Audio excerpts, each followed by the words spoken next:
نشه دیگه. تاجیک خب بعد کافی کشته شد، هزاره خب بعد کافی کشته شد.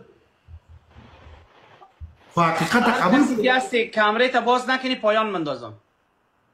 ما جنرال مبین هستم. کامره را چرا باز کنم؟ ما در نبرد مقاومت هستم. تو کامره را شو است. آلبی به آقای مبین رهبر چهرهش نشان نمیده. تو در یک بحث جنجالی میایی چهره تا نشان نمیدی. شما مردم دنبال چی هستین؟ آیا واقعا زوالتان نزدیک شده؟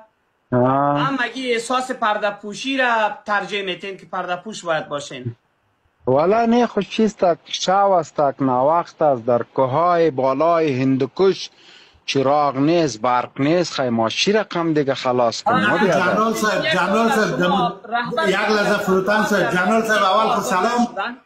یک لحظه وعلیکم سلام بیادر. سلام داخل گوخانه بین گوساله ها هم که هستی مهم نیست چالان کن. حالا چی میگی در کوهای هندوکش هستم دم بین گوساله دم داخل آغیل دموجا که فارم گوداری داری و نموجا هستی دیگه چالان کن کامره تا که ببینیم. تاوین نکنیم مستاشی. والا اوجا کماندان صاحب نه کماندان صاحب تو آقا جان تو جناب هست دیگه. تو آمدی در بین گوساله را چاخ کده میپروژه.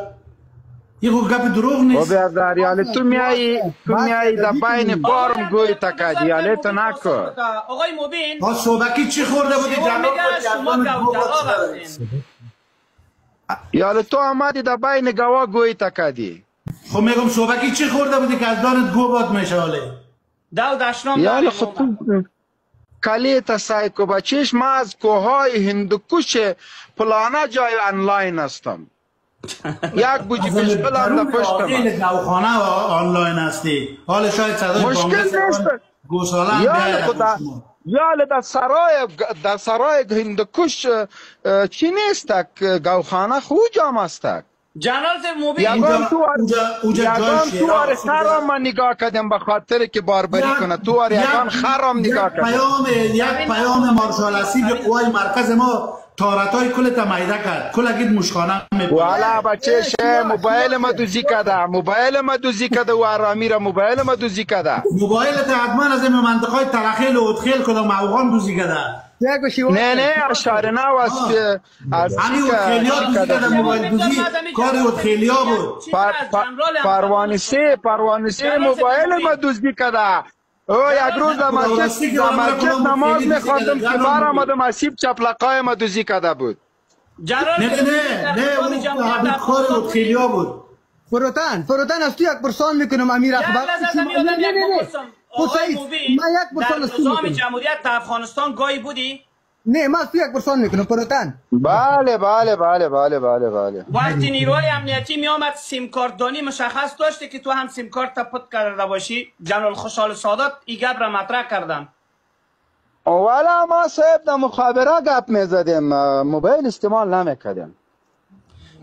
خوشحال سادات گفت که وقتی ما در خانه های طالب میرفتیم سیم کارت های خود را در محارم خود از قبل مادر و خواهر پت میکردن.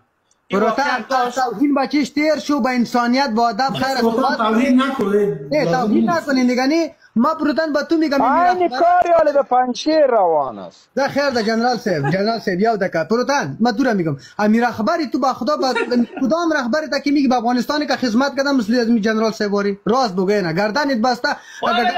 جنرال چیکار کرده همین جنرال؟ امیر جنرال در پشت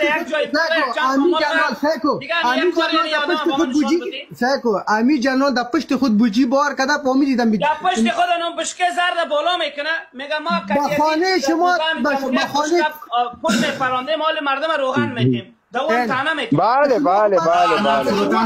فروتن صاحب یک لحظه ما شخصا بروتان صاحب امی کلکتر قرار که اگه ما ایره به جای خرد فارم خود میارم. یا از ما یک نسل بگیری بسیار یک نسل خوبیش نه بابا. نسل خرچی باشه دیگه، نسل خرچی نه باشه. پشت نسل خر است. مبین دو وقتی دشنام بده جنرال سے مخ کی میده تو والا فروتان سے ما چرا با تو دشنام نمیتم خویی که همی اول آمد گپ دا فارم و گوداری و چیزا برد که می مسلک ماستاد بیادر نبر کو 50 ویدیوی برآمده در درون گوسالا میگی اینی گوسالا اینه قبای داره اونو گوسالا اینه قبای داره. ما خوبای خودتام گفتیم که اینی خر اینه قبای داره. خب بای خانه بودگی هایتان بگو. هوا چند ما بای خودتام گفتیم.